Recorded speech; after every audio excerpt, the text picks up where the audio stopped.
Yeah, I've never really read Porter, although I've read enough about him to know that we think alike in a general way. So I can't refer you to specific books or anything, but my guess is that what he writes it would be very useful for an investor to read.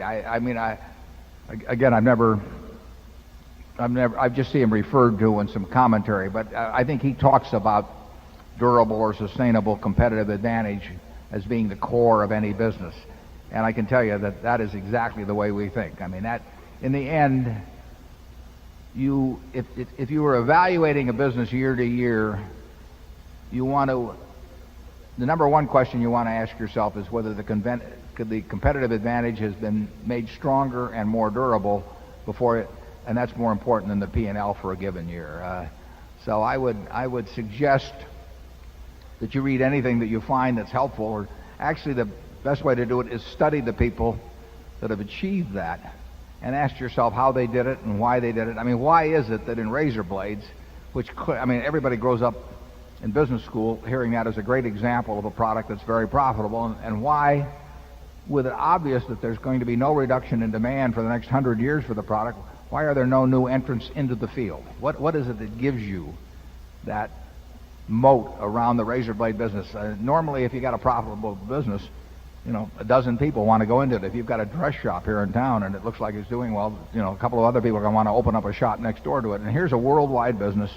Nothing can go wrong with the demand to speak of, and yet people don't go into it. So we like to ask ourselves questions like that. We like to ask ourselves, why was State Farm successful, against people that had incredible agency plants and lots of capital? And here's some farmer out in Bloomington, Illinois, named George Maherl, who's in his 40s. Sets up a company that defies capitalistic imperatives. I mean, it has no stock, it has no stock options, it has no big rewards. It's kind of half socialistic, and all it does is take 25% of the market, away from all of these companies that have all these characteristics.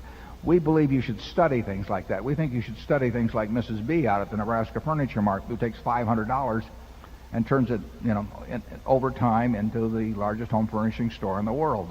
There has to be some lessons in things like that. What gives you that kind of a result and that kind of competitive advantage over time? And that is the key to investing. I mean, if you can spot that, particularly if you can spot it when others don't spot it so well, you're on the, you will do very well. And we focus on that. Charlie? Yeah, these factors, every business tries to turn this year's success into next year's greater success. And they all use pretty much every advantage they have in every direction from this year to make next year's better. Microsoft did exactly that year after year after year and happened to win big. And it's hard to see, for me at least, to see why Microsoft is sinful, because they tried to improve the products all the time and make next year's business position stronger than last year's business position.